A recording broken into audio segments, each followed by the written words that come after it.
ನಿದರ್ಶನದ ಒಳಭಾಗದಲ್ಲಿದ್ದೀನಿ. ಯಾಕಂದ್ರೆ ಈಗಾಗಲೇ ದಸರಾಕ್ಕೆ ಇನ್ನೇನು ಕೆಲವೇ ದಿನಗಳು ಮಾತ್ರ ಬಾಕಿ ಇರೋದ್ರಿಂದ ಕೆಲಸ ಕೂಡ ಚುರುಕುಗತಿಯಲ್ಲಿ ನಡೀತಾ ಇದೆ. ಯಾಕಂದ್ರೆ ಈ ಬಾರಿಯಾಗಿ ತುಂಬಾ ವಿಶೇಷವಾಗಿ ಜನರಿಗೆ ಒಂದು ಕೊಡಬೇಕು ಅನ್ನುವಂತಹ ನಿಟ್ಟಿನಲ್ಲಿ ಬೇಳೂರು ಹಳೆಬೀಡು ಆಗಿರ್ಬೋದು, ಒಂದಷ್ಟು ಬೋಟಿಂಗ್ ವ್ಯವಸ್ಥೆಗಳಾಗಿರ್ಬೋದು, ಲೈಟಿಂಗ್ಸ್ ಆಗಿರ್ಬೋದು, ಕಾರಂಜಿಗಳಾಗಿರ್ಬೋದು, ಇದೆಲ್ಲದರ ಕೆಲಸ ಕೂಡ ಚುರುಕುಗತಿಯಲ್ಲಿ ನಡೀತಾ ಇದೆ. ಹಾಗಾದ್ರೆ ಯಾವ ರೀತಿ ಕೆಲಸ ನಡೀತಾ ಇದೆ ಬನ್ನಿ ನೋಡೋಣ. ಸದ್ಯ ನಾನು ಯಾವುದೋ ದೇವಸ್ಥಾನದಲ್ಲಿಲ್ಲ, ನಾನು ಮೈಸೂರಿನ ವಸ್ತು ಪ್ರದರ್ಶನಾಲಯದಲ್ಲಿದ್ದೀನಿ. ಸದ್ಯ ಈ ಬಾರಿ ಗಮನಿಸ್ತಾ ಇರ್ಬೋದು ಯಾವ ಮಟ್ಟಿಗೆ ಮೈಸೂರು ರೆಡಿಯಾಗಿದೆ ಅನ್ನುವಂಥದ್ದನ್ನು. ಬೇಲೂರು ಹಳೆಬೀಡಲ್ಲಿ ಯಾವ್ಯಾವ ರೀತಿ ಕಲ್ಲುಗಳಿದೆಯೋ ಅದೇ ಮಾದರಿಯಲ್ಲಿ ಡಿಸೈನ್ ಕೂಡ ಮಾಡಿ 150ಕ್ಕೂ ಹೆಚ್ಚು ಕಂಬಗಳನ್ನು ಇರಿಸಲಾಗಿದೆ. ಇನ್ನು ಈ ಸ್ಟಾಲ್ಗಳ ಒಂದಷ್ಟು ದೃಶ್ಯಾವಳಿಯನ್ನು ಗಮನಿಸ್ತಾ ಇರ್ಬೋದು. ಪ್ರತಿ ಬಾರಿ ಕೂಡ ಮೈಸೂರಿನಲ್ಲಿ ವಸ್ತು ಪ್ರದರ್ಶನಾಲಯ ಆಗುವಾಗ ಕೂಡ ಎಲ್ಲೋ ಒಂದು ಕಡೆ ಸ್ಟಾಲ್ಗಳನ್ನು ಹಾಕುವಂತಹ ಸಂದರ್ಭದಲ್ಲಿ ಸಾಕಷ್ಟು ತೊಂದರೆಗಳಾಗ್ತಾ ಇತ್ತು.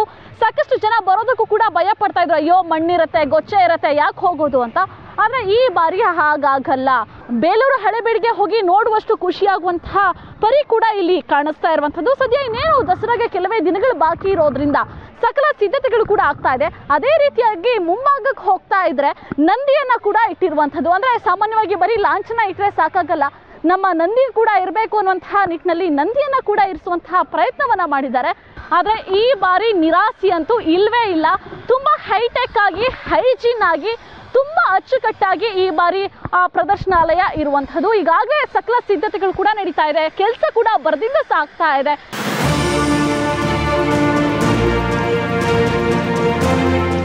ಮೈಸೂರು ದಸರಾಗೆ ಬಂದಂಥವರು ಸಾಕಷ್ಟು ವಿಭಿನ್ನ ರೀತಿಯಾಗಿ ಈ ಬಾರಿ ಆಕರ್ಷಣೆಗೊಳಗಾಗ್ತಾ ಇರುವಂಥದ್ದಂದ್ರೆ ಪ್ರಮುಖವಾಗಿ ಇಲ್ಲಿರುವಂತಹ ರೆಸ್ಟೋರೆಂಟ್. ಅಯ್ಯೋ ನಾನು ಯಾಕೆ ರೆಸ್ಟೋರೆಂಟ್ ಬಗ್ಗೆ ಮೈಸೂರಲ್ಲಿ ಮಾತಾಡ್ತಾ ಇದ್ದೀನಿ, ಸಾಕಷ್ಟು ರೆಸ್ಟೋರೆಂಟ್ಗಳಿದೆ ಅಂತ ನೀವು ಅನ್ಕೋತಾ ಇರ್ಬೋದು.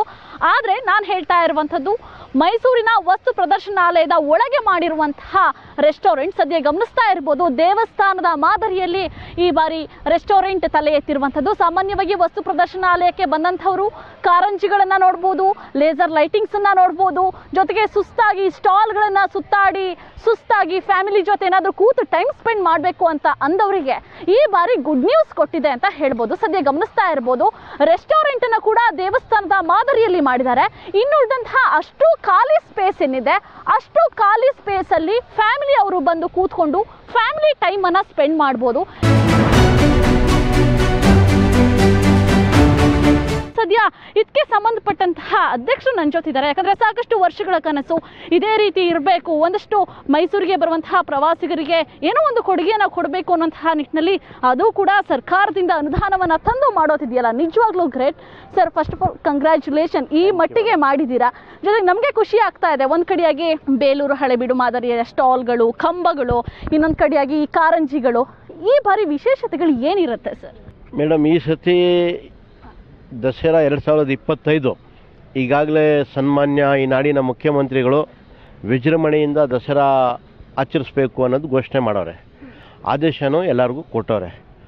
ಆ ಮಾದರಿಯಲ್ಲೇ ನಾವು ಕೆಲಸಗಳು ಮಾಡ್ತಾಯಿದ್ದೀವಿ. ಅದರಲ್ಲಿ ನಾನು ಕರ್ನಾಟಕ ಎಕ್ಸಿಬಿಷನ್ ಅಥಾರಿಟಿ ಚೇರ್ಮನ್ ಆಗಿ ಈ ಸತಿ ಕೇವಲ ಈ ಹಬ್ಬ, ನಾಡಹಬ್ಬ, ಎಂಟರ್ಟೈನ್ಮೆಂಟು ಇದಲ್ಲ, ಅಭಿವೃದ್ಧಿಯ ಹಬ್ಬನೂ ಕೂಡ ಅಂತ ತಿಳಿಸೋಕ್ಕೆ ಪ್ರಯತ್ನ ಮಾಡ್ತಾಯಿದ್ದೀನಿ. ಕಾರಣ ಆದರೂ ಇಷ್ಟೇ, ಸನ್ಮಾನ್ಯ ಶ್ರೀ ಮುಖ್ಯಮಂತ್ರಿಗಳು ಮೈಸೂರು ನಗರದ ಈ ದಸರಾ ಎಕ್ಸಿಬಿಷನ್ ಡೆವಲಪ್ ಮಾಡೋಕ್ಕೆ ಹೆಚ್ಚು ಕಡಿಮೆ 24 ಕೋಟಿ ಅನುದಾನವನ್ನು ನೀಡಿದರು. ತಿರ್ಗಾ ಮೊನ್ನೆ ಒಂದು 5 ಕೋಟಿ ಅನುದಾನ ಕುಸ್ತಿ ಅಖಾಡಕ್ಕೆ ನೀಡೋರೆ. ಹೆಚ್ಚು ಕಡಿಮೆ 30 ಕೋಟಿ ಅನುದಾನ ಕೂಡ ಇದಕ್ಕೆ ನೀಡೋರೆ. ಉದ್ದೇಶ ಆದರೂ ಇಷ್ಟೇ, ಮೈಸೂರು ನಗರದಲ್ಲಿ ಪ್ರವಾಸಿಗರು ಸಾವಿರಾರು ಸಂಖ್ಯೆಯಲ್ಲಿ ಬರ್ತಾ ಇರ್ತಾರೆ. ಕೇವಲ ದಸರಾಕ್ಕಲ್ಲ, ಬೇರೆ ಟೈಮಲ್ಲೂ ದಿನನಿತ್ಯ ಪ್ರವಾಸಿಗರು ಬರ್ತಾ ಇರ್ತಾರೆ. ಪ್ರವಾಸಿಗರು ಬಂದಾಗ ಅವ್ರಿಗೆ ಇರೋದೇ ಮೈಸೂರು ನಗರದಲ್ಲಿ. ಹೋದರೆ ಮೈಸೂರು ಪ್ಯಾಲೇಸ್ಗೆ ಹೋಗ್ತಾರೆ, ಅದು ಬಿಟ್ಟರೆ ಮೈಸೂರು ಝೂಗೆ ಹೋಗ್ತಾರೆ. ಸಂಜೆ ತನಕ 5 ಗಂಟೆದ ಕಾಲ ಕಳೆದು ಬೇರೆ ಯಾವುದೇ ಪ್ರವಾಸಿಗರ ತಾಣ ಇಲ್ಲದೆ ಆ ಪ್ರವಾಸಿಗರು ಏನು ಮಾಡ್ತಾರೆ ಅಂದರೆ ಮೈಸೂರು ಬಿಟ್ಟು ಮೈಸೂರು ತೆರಳಿ ಬಂಡೀಪುರ ಆಗಲಿ, ಊಟಿ ಆಗಲಿ ಅಥವಾ ಮಡಿಕೇರಿ ಅಂಥ ಕಡೆ ಹೋಗಿ ಉಳ್ಕೋತಾರೆ. ಬಟ್ ನನ್ನ ಉದ್ದೇಶ ಏನಿತ್ತು ಅಂದರೆ ಇದು ಪ್ರವಾಸಿ ಮೈಸೂರು ನಗರಕ್ಕೆ ಬರುವ ಟೂರಿಸ್ಟ್ಗಳು ಮೈಸೂರಲ್ಲೇ ಉಳ್ಕೋಬೇಕು, ಆದಷ್ಟು ಸಾಧ್ಯವಾದಷ್ಟು. ಉಳ್ಕೊಂಡಾಗ ಅನೇಕ ಜನರಿಗೆ ಉದ್ಯೋಗ ಸೃಷ್ಟಿಯಾಗ್ತದೆ. ಆ ನಿಟ್ಟಿನಲ್ಲಿ ಕೆಲಸ ಮಾಡಬೇಕು ಅಂತ ಹೇಳಿ ಸಿದ್ದರಾಮಯ್ಯ ಸಾಹೇಬ್ರ ಹತ್ರ ಹೋಗಿ ಚರ್ಚೆ ಮಾಡಿದಾಗ ಸಿದ್ದರಾಮಯ್ಯ ಸಾಹೇಬರು ಸಂತೋಷವಾಗಿ ಒಪ್ಕೊಂಡ್ರು. ಯೋಜನೆಗಳು ನಾನು ತೋರಿಸ್ದೆ. ಮೊದಲನೇ ಯೋಜನೆ ಏನಂದರೆ ಈಗ ಎಕ್ಸಿಬಿಷನ್ ಅಥಾರಿಟಿಯಲ್ಲಿ 154 ಮಳಿಗೆ ಉಳ್ಳ ಒಂದು ಪ್ರದೇಶ ಇತ್ತು. ಅದು ತುಂಬ ಕೆಟ್ಟೋಗಿ ಹಳೆ ಕಾಲದಿಂದ ಹಂಗೆ ಬಿದ್ದಿತ್ತು. ಅದನ್ನು ಡೆವಲಪ್ ಮಾಡಬೇಕು ಅಂತ ಹೇಳಿ ಮೈಸೂರು ನಗರ ಹೆರಿಟೇಜ್ ಸಿಟಿ ಅಂತ ಗುರುತಿಸ್ಕೊಂಡು ಇರೋದ್ರಿಂದ ಹೆರಿಟೇಜ್ ಮಾದರಿಯಲ್ಲೇ ಒಂದು ಕೆಲಸ ಮಾಡಬೇಕು ಅಂತ ಹೇಳಿ ಬೇಲೂರು ಹಳೆಬೀಡು ಶೈಲಿಯಲ್ಲಿ ಇಡೀ 154 ಕಮರ್ಷಿಯಲ್ ಬ್ಲಾಕ್ ಏನಿದೆಯೋ ಅದು ಪೂರ್ತಿ ಡೆವಲಪ್ ಮಾಡಿದ್ವಿ. ಆ 150ಕ್ಕೂ ಹೆಚ್ಚು ಕಂಬಗಳ ಜೊತೆಗೆ ಆ ಲಾಂಛನ ಜೊತೆಗೆ ನಂದಿ ಇದೆಯಲ್ಲ, ಎಲ್ಲರೂ ಕೂಡ ಅಟ್ರಾಕ್ಟ್ ಮಾಡ್ತಾ ಇದೆ. ಎದುರುಗಡೆ ಒಂದು ಬೇರೆ ರೆಸ್ಟೋರೆಂಟ್ ಮಾದರಿಯಲ್ಲೂ ಕೂಡ ಕಟ್ತಾ ಇದ್ದೀರಾ. ಅದೇನು ರೆಸ್ಟೋರೆಂಟ್ ಯಾವ ರೀತಿ ಇರುತ್ತೆ? ಮುಂದ್ಗಡೆ ಕೂತ್ಕೊಂಡು ಫ್ಯಾಮಿಲಿ ಟೈಮ್ ಸ್ಪೆಂಡ್ ಮಾಡ್ಬೋದಾ, ಏನು ಹೇಗೆ? ನಾವು ನೋಡಿದ ಹಾಗೆ ಕಮರ್ಷಿಯಲ್ ಬ್ಲಾಕ್ ಬಂದಾಗ ಒಳಗೆ ಜನ ಬೇರೆ ವ್ಯಾಪಾರ ಮಾಡ್ಕೊಂಡು ಹೋಗ್ತಾರೆ. ಒಂದು ಫ್ಯಾಮಿಲಿ ಬಂದಾಗ ನಾವು ನೋಡಿದ ಹಾಗೆ ಮಹಿಳೆಯವರು ಜಾಸ್ತಿ ವ್ಯಾಪಾರಕ್ಕೆ ಹೋಗ್ತಾರೆ, ಗಂಡಸರು ಅಲ್ಲಿ ಹಿಂದೆ ಹೋಗ್ತಾ ಇರ್ತಾರೆ. ಬಟ್ ಆ ಜಾಗದಲ್ಲಿ ಫ್ಯಾಮ್ಲಿಯವರು ವ್ಯಾಪಾರ ಮಾಡ್ತಾ ಇದ್ದಾಗ ಮಕ್ಕಳನ್ನ ಕರ್ಕೊಂಡು ಬೇರೆಯವರು ಆರಾಮಾಗಿ ಕೂತ್ಕೊಳ್ಳೋಕೆ ಒಂದು ಜಾಗ ಬೇಕು ಅಂತೇಳಿ ಒಂದು ಒಳ್ಳೆಯ ರೆಸ್ಟೋರೆಂಟ್ ಮಾಡಿ ಅಲ್ಲೇ ಕೂತ್ಕೊಂಡು ಟೀ ಕಾಫಿ ಸೇವಿಸ್ಬೋದು. ಅದರ ರೆಸ್ಟೋರೆಂಟ್ ಮುಂದೆ ಒಂದು ಕಲ್ಚರಲ್ ಪ್ರೋಗ್ರಾಮ್ ಮಾಡೋಕ್ಕೆ ಒಂದು ಪ್ಲ್ಯಾಟ್ಫಾರ್ಮ್ ಮಾಡಿದ್ವಿ, ಪರ್ಫಾರ್ಮೆನ್ಸ್ ಪ್ಲ್ಯಾಟ್ಫಾರ್ಮ್ ಅಂತ.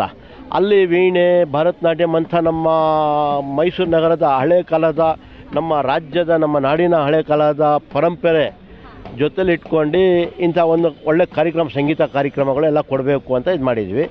ಜನನು ಪರ್ಚೇಸು, ಕಮರ್ಷಿಯಲ್ ಶಾಪಿಂಗು ಮಾಡಬಹುದು, ಅದರ ಜೊತೆಯಲ್ಲಿ ಎಂಜಾಯ್ನೂ ಮಾಡಬಹುದು.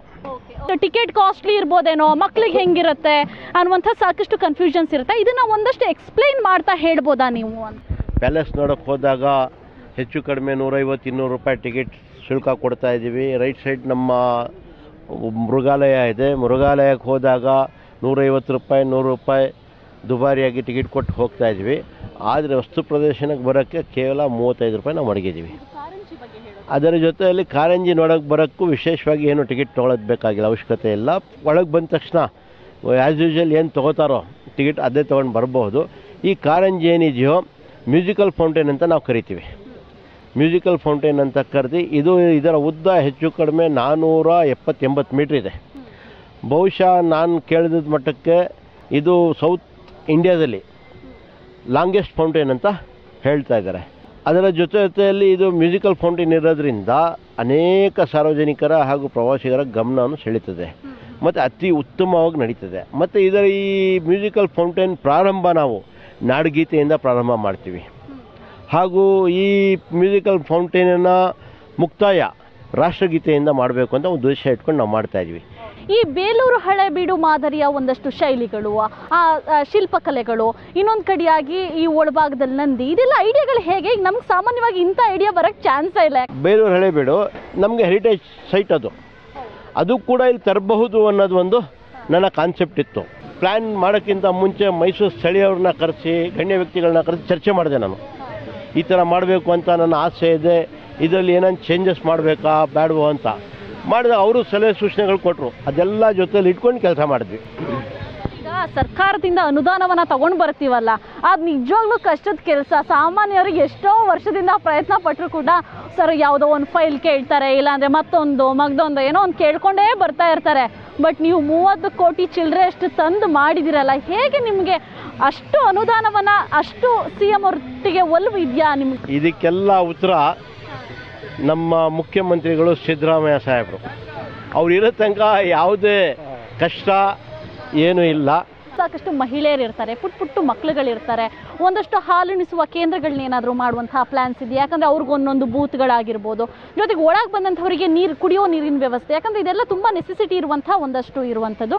ಕುಡಿಯೋದು ನೀರು, ಸ್ವಚ್ಛತೆ ನೀರು, ಒಳ್ಳೆಯ ನೀರು ಕೊಡಬೇಕು ಅಂತ ಹೇಳಿ RO ಪ್ಲ್ಯಾಂಟ್ಸ್ಗಳು ಹಾಕಿದ್ದೀವಿ. ಈಗಾಗಲೇ ಈ ಆವರಣದಲ್ಲಿ 5-6 ಜಾಗದಲ್ಲಿ ಏರ್ಪೋರ್ಟ್ ಮಾದರಿಯ ಟ್ಯಾಪ್ಸ್ಗಳು ಹಾಕಿ ಅಲ್ಲಿಗೆ, ಮತ್ತು ಅಲ್ಲೇ ವಾಟರ್ ಪ್ಯೂರಿಫೈಯರ್ಸ್ ಪಕ್ಕದಲ್ಲೇ ಇನ್ಸ್ಟಾಲ್ ಮಾಡಿ ಶುದ್ಧ ಕುಡಿಯುವ ನೀರು ಸಪ್ಲೈ ಕೊಡ್ತಾ ಇದ್ದೀವಿ. ಸಾರ್ವಜನಿಕರು ಆರಾಮಾಗಿ ಬಂದು ಕುಡಿಯಬಹುದು. ಫಿನಿಶಿಂಗ್ ಯಾವಾಗ ಆಗತ್ತೆ ಅಂತ ಈ ಕೆಲಸ ಎಲ್ಲ ಮುಗಿಸಿ 22ನೇ ತಾರೀಕಿಗೆ ಉದ್ಘಾಟನೆ ಮಾಡ್ತೀವಿ. ಮಳೆ ನೀರು ಹೋಗೋದಕ್ಕೆ ಯಾವ ಥರ ಇದು ಮಾಡಿದ್ದೀರಾ ಅಂತ ನೋಡ್ತಾ ಇರ್ಬೋದು. ಇಲ್ಲಿ ಮಳೆ ನೀರು 2 ಥರ ಬರ್ತದೆ. ಒಂದು, ಸುತ್ತ ಶೀಟ್ಗಳ ಮೇಲೆ ಮಳೆ ಬಂದಾಗ ಶೀಟ್ಗಳ ಮಳೆ ಬಂದು ನೀರು ಬಿದ್ದು ಪೂರ್ತಿ ನೀರು ಈ ಭೂಮಿಗೆ ಬರ್ತದೆ ಒಂದು. ಎರಡನೇದಾಗಿ ಡೈರೆಕ್ಟ್ ಮಳೆ ಬಿದ್ದು ಭೂಮಿಯಲ್ಲಿ ನಿಂತ್ಕೊಳ್ಳೋದು, ಅದು ಎರಡಿತ್ತು. ಈಗ ಈ ಮೇಲೆ ಶೀಟ್ಸಿಂದ ಬರೋದು ನೀರು ತಾವು ಪಿಲ್ಲರ್ಸ್ಗಳು ನೋಡ್ತಾ ಇರ್ಬೋದು. ಆ ಪಿಲ್ಲರ್ಸ್ ಒಳಗಿಂದಲೇ ನಾವು ಡ್ರೈನ್ ಪೈಪ್ಸ್ಗಳು ಹಾಕಿದ್ದೀವಿ. ಡ್ರೈನೇಜ್ ಪೈಪ್ ಹೋಗಿದೆ, ಗಟ್ರಸ್ ಹೋಗಿದೆ. ಅಲ್ಲಿ ಶೀಟ್ಸಲ್ಲಿ ಬರೋದು 1 ತೊಟ್ಟು ನೀರು ಭೂಮಿಗೆ ಬರೋಲ್ಲ. ಸೀದಾ ಅಂಡರ್ಗ್ರೌಂಡ್ ಡ್ರೈನೇಜ್ಗೆ ಹೋಗ್ತದೆ. ತಾವು ಅಲ್ಲಿ ನೋಡಿರ್ಬೋದು ಎಲ್ಲ ಚೇಂಬರ್ಸ್ಗಳು ಕಟ್ಟಿಸಿದ್ದೀವಿ. ಇಲ್ಲಿ ಭೂಮಿಗೆ ಬಿದ್ದಿರುವ ನೀರುಗಳು ಸೀದಾ ಹೋಗಿ ಚೇಂಬರ್ ಬೀಳ್ತದೆ. ಹಾಗೆ ನನ್ಗೆ ಹೊರಗೆ ನೀವು ಹೇಳ್ತಾ ಇದ್ರಿ ಹೋಟೆಲ್ ಒಳಗೆ ಕೂಡ ಒಂದು ಹೋಟೆಲ್ ಇದೆ, ಆರಾಮದಲ್ಲಿ ಕೂತ್ಕೊಂಡು ಚಿಲ್ ಮಾಡ್ಬೋದು, ಒಂದು ಕಡೆ ಫ್ಯಾಮಿಲಿ ಟೈಮ್ ಸ್ಪೆಂಡ್ ಮಾಡ್ಬೋದು, ಮಕ್ಕಳನ್ನೆಲ್ಲ ಮುಂದ್ಗಡೆ ಕೂರಿಸ್ಬೋದು ಅಂತ. ಅದೇನು ಸರ್ ಆ ಶೈಲಿಯಲ್ಲೇ ಬರಬೇಕು, ಹೊಯ್ಸಳ ಶೈಲಿಯಲ್ಲಿ ಅನ್ನುವಂಥದ್ದು ಆ ಐಡಿಯಾ ಹೆಂಗೆ, ಅಥವಾ ವರ್ಷ ಪೂರ್ತಿ ಈ ರೆಸ್ಟೋರೆಂಟ್ ಇರುತ್ತಾ ಏನು? ತಾವು ನೋಡ್ತಾ ಇದ್ದೀರಾ, ಒಳಗೆ ಬಂದ ತಕ್ಷಣ ಆ ಫೀಲ್ ಬರಬೇಕು. ಇವಾಗ ಮನುಷ್ಯ ಬೇಲೂರೊಳಗೆ ಬಂದಿದ್ದೀವಿ ಅಂತ ಕಾಣಿಸ್ಕೋಬೇಕಾದ್ರೆ ಅದು ತಕ್ಕಂಗೆ ಎಲ್ಲ ಪದಾರ್ಥಗಳು, ಎಲ್ಲ ಬಿಲ್ಡಿಂಗ್ಸು, ಎಲ್ಲ ಸ್ಟ್ರಕ್ಚರ್ಸ್ಗಳು ಇರಬೇಕಾಗ್ತದೆ. ಆದ ಕಾರಣ ಒಂದು ರೆಸ್ಟೋರೆಂಟ್ ನಾವು ಮಾಡಬೇಕು ಅಂತ ಇತ್ತು. ಆ ಶೈಲಿಯಲ್ಲೇ ಮಾಡಿದ್ರೆ ಬೇರೆ ಶೈಲಿಯಲ್ಲಿ ಮಾಡಿದಾಗ ಒಂಚೂರು ಚೆನ್ನಾಗಿ ಕಾಣಿಸ್ಕೊಳ್ಳಲ್ಲ. ಆದ್ದರಿಂದ ಅದಕ್ಕೆ ಡಿಸೈನ್ ಮಾಡಿ ನಾವು ಇದೇ ರೀತಿ ಬರಬೇಕಂತ ಮಾಡಿದ್ದೀವಿ. ತಾವು ನೋಡ್ತಾ ಇರ್ಬೋದು, ಇಲ್ಲಿ ಪರ್ಫಾರ್ಮೆನ್ಸ್ ಏರಿಯಾ ಇದೆ. ಇಲ್ಲಿ ನಮ್ಮ ವೀಣೆ, ಭರತನಾಟ್ಯಮ್ಮು, ನಮ್ಮ ಕನ್ನಡ ಸಂಸ್ಕೃತಿಯ ಎಲ್ಲ ಕಲಾವಿದರನ್ನು ಕರೆಸಿ ಇಲ್ಲಿ ಒಂದು ಸ್ಟೇಜ್ ಮಾಡಿಸಿದ್ದೀವಿ. ಅಲ್ಲೂ ಇದಾಗ್ತದೆ. ಹಾಗೆ ನಾವು ಈ ನಂದಿನಿ ತಾವು ನೋಡಿರ್ಬೋದು, ನಂದಿ ಒಂದು ತುಂಬ ಚೆನ್ನಾಗಿ ಬಂದಿದೆ. ಅದರ ಹೊಯ್ಸಳ ಲಾಂಛನನ್ನು ಕೂಡ ಹಾಕ್ತಾ ಇದ್ದೀವಿ. ಈಗ ಇನ್ನೊಂದು ಕೇಳ್ಪಟ್ಟೆ, ಎಲ್ಲೊಂದು ಕಡೆ ಡ್ರ್ಯಾಗನ್ ಫೌಂಟ್ ಕೂಡ ಮಾಡಿದ್ದೀರಾ. ಇದು ಕೂಡ ಎಲ್ಲೂ ಕೂಡ ನಾವಂತೂ ನೋಡೇ ಇಲ್ಲ. ಎಲ್ಲಾದರೂ ನೋಡ್ಬೇಕಾದ್ರೆ ಹೊರದೇಶಕ್ಕೆ ಹೋಗಬೇಕಿತ್ತು. ಅದನ್ನು ಕೂಡ ಈ ಬಾರಿ ಮಾಡುವಂತಹ ಪ್ರಯತ್ನ ಮಾಡಿದ್ದೀರಾ. ಅದು ಹೇಗೆ ವರ್ಕ್ ಆಗುತ್ತೆ? ಅದಕ್ಕೆ 1 ಎಕರೆ ಜಾಗದಲ್ಲಿ, 1 ಎಕರೆ ಪ್ರದೇಶದಲ್ಲಿ ನಾನೇನು ಮಾಡಿದ್ದೀನಿ ಅಂದರೆ, ಅಲ್ಲಿ ಒಂದು ಪಾಂಡ್ ಮಾಡಿದ್ವಿ, ಲೇಕ್. ಆ ಪಾಂಡ್ ಮಾಡಿ 1 ಎಕರೆ ಪ್ರದೇಶದಲ್ಲಿ ಮಧ್ಯದಲ್ಲಿ ಚೈನಾದಿಂದ ಒಂದು ಡ್ರ್ಯಾಗನ್ ತರಿಸ್ತಾ ಇದ್ವಿ. ಆ ಡ್ರ್ಯಾಗನ್ ಇನ್ಸ್ಟಾಲ್ ಮಾಡ್ತಾಯಿದ್ವಿ. ಆ ಡ್ರ್ಯಾಗನ್ ಉದ್ದ ಹೆಚ್ಚು ಕಡಿಮೆ 80ರಿಂದ 85 ಫೀಟ್ ಉದ್ದ ಇದೆ. ಅದರ ಜೊತೆಲಿ ಹೈಟು 23 ಅಡಿ ಹೈಟ್ ಇದೆ. ಸುತ್ತ ಬೋಟಿಂಗ್ ನಡೀತಾ ಇರ್ತದೆ ಆ ಇದರಲ್ಲಿ. ಈಗ ಮಕ್ಕಳು ಬಂದಾಗ ಬೋಟಿಂಗ್ ಎಲ್ಲ ಮಾಡ್ತಾ ಇರ್ತಾರೆ. ಮತ್ತು ಮಕ್ಕಳು ಬೋಟಿಂಗ್ ಮುಗಿದ ತಕ್ಷಣ ಎವ್ರಿ 1 ಅವರ್ಗೆ ಅದೇ ನೀರಲ್ಲಿ ಫೈರ್ ಶೋ ಅಂತ ಒಂದು 10 ನಿಮಿಷ, ಲೇಸರ್ ಶೋ ಅಂತ 10 ನಿಮಿಷ, ಸ್ಮೋಕ್ ಶೋ ಅಂತ 10 ನಿಮಿಷ, ಈ ರೀತಿ 3 ಶೋನು 30 ನಿಮಿಷ ಸತತವಾಗಿ ಮಾಡಿ ಒಂದು ಒಳ್ಳೆ ಪ್ರೋಗ್ರಾಮ್ ಕೊಡ್ತಾಯಿದ್ದೀವಿ. ಸೊ ದಟ್ ಸಾರ್ವಜನಿಕರು, ಸ್ಥಳೀಯರು ಬಂದಾಗ ಇದನ್ನು ಎಂಜಾಯ್ ಮಾಡಬಹುದು. ಮತ್ತು ಮಕ್ಕಳನ್ನು ಕರ್ಕೊಂಡು ಬಂದು ಇದನ್ನು ತೋರಿಸಿ ಮಕ್ಕಳನ್ನ ಸಂತೋಷ ಪಡಿಸ್ಕೊಂಡು ಹೋಗ್ಬೋದು. ಇಲ್ಲ, ಅದಕ್ಕೆ ಟಿಕೆಟ್ ಬೇರೆದು ಮಾಡಿರ್ತೀವಿ.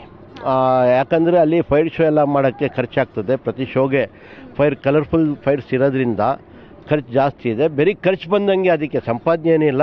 ಅಲ್ಲೇನು ಶೋ ಕೊಡ್ತೀವಿ ಅದು ಖರ್ಚು ಬಂದರೆ ಸಾಕು ಅಂತೇಳಿ ಮೇಂಟೈನ್ ಮಾಡ್ತೀವಿ. ಅದು ಕೇವಲ ಎಕ್ಸಿಬಿಷನ್ ಇರೋ ಟೈಮಲ್ಲೇ ಅಲ್ಲ, ವರ್ಷ ಪೂರ್ತಿ ನಡೆಸುವ ಒಂದು ಯೋಜನೆಗಳಿದೆ. ಬರೀ 11 ದಿನಕ್ಕೆ ಮಾತ್ರ ಸೀಮಿತವಾಗುತ್ತಾ? ಜೊತೆಗೆ ಈ ಒಂದು ಪ್ಲ್ಯಾನ್ ನಿಮಗೆ ತೃಪ್ತಿ ತಂದಿದೆಯಾ ಮನಸ್ಸಿಗೆ ಅಂತ? ನಾನು ಚೇರ್ಮನ್ ಆಗಿ ಬಂದ ತಕ್ಷಣ ಒಂದು ಪ್ರೆಸ್ ಮೀಟ್ ಮಾಡಿದೆ. ಆ ಪ್ರೆಸ್ ಮೀಟಲ್ಲಿ ಮೊದಲನೇ ದಿವಸನೇ ನಾನು ತಿಳಿಸಿದೆ, ಈ ಎಕ್ಸಿಬಿಷನ್ನು ಇಡೀ ವರ್ಷ ಪೂರ್ತಿ ನಡೆಸಬೇಕು ಅನ್ನೋದು ನನ್ನ ಆಸೆ ಇದೆ. ಅದಕ್ಕೆ ತಕ್ಕಂಗೆ ನಾನು ಕೆಲಸ ಮಾಡೋಕ್ಕೆ ಹೊರಡ್ತೀನಿ ಅಂತ. ದೇವ್ರ ದಯೆಯಿಂದ, ಸಿದ್ದರಾಮಯ್ಯ ಸಾಹೇಬರ ಆಶೀರ್ವಾದದಿಂದ ಈ ಪ್ಲ್ಯಾನಲ್ಲಿ ನಾನು ಸಕ್ಸಸ್ ಆಗಿದ್ದೀನಿ. ಮ್ಯೂಸಿಕಲ್ ಫೌಂಟನ್ ಸಂಜೆ 6 ಗಂಟೆಯಿಂದ ರಾತ್ರಿ 9-9:30 ತನಕ ನಡೀತದೆ ಡೈಲಿ. ಹಾಗೆ ಡ್ರ್ಯಾಗನ್ ಪಾಂಡ್ ಏನಿದೆಯೋ ಅದು ಕೂಡ, ಡ್ರ್ಯಾಗನ್ ಪಾಂಡು ಕೂಡ ಡೈಲಿ 6 ಗಂಟೆಯಿಂದ 9 ಗಂಟೆ ತನಕ ಉಪಯೋಗಿಸ್ಕೋತೀವಿ. ಅದರ ಜೊತೆಯಲ್ಲಿ ನಮ್ಮ ರಿಫ್ರೆಶ್ಮೆಂಟ್ಸ್ಗಳಿಗೆ ಹೋಟೆಲ್ಸ್ ಅವರು ಎಲ್ಲರೂ ಬಂದು ಅವ್ರಿಗೂ ಅವಕಾಶ ಮಾಡಿಕೊಡ್ತೀವಿ. ಇದರಿಂದ ಒಂದು ಕರ್ನಾಟಕ ವಸ್ತು ಪ್ರದರ್ಶನ, ಮೈಸೂರು ದಸರಾ ಎಕ್ಸಿಬಿಷನ್ ಅಂತ ನಾವೇನು ಕೂಗ್ತೀವಿ, ಅದು ವರ್ಷ ಪೂರ್ತಿ ಒಂದು ಪ್ರವಾಸಿಗರ ತಾಣ ಆಗಿ ಉಳ್ಕೋತದೆ. ಕೊನೆಯದಾಗಿ ಸರ್, ಯಾಕಂದರೆ ನೀವು ಮೇಯರ್ ಆಗಿದ್ದಂತಹ ಸಂದರ್ಭದಲ್ಲಿ ಕೂಡ ಸಾಕಷ್ಟು ಹೆಸರನ್ನು ತಂದು ಕೊಟ್ಟಿದ್ರಿ, ಸಾಕಷ್ಟು ಒಳ್ಳೊಳ್ಳೆ ಕೆಲಸಗಳನ್ನ ಮಾಡಿದ್ರಿ.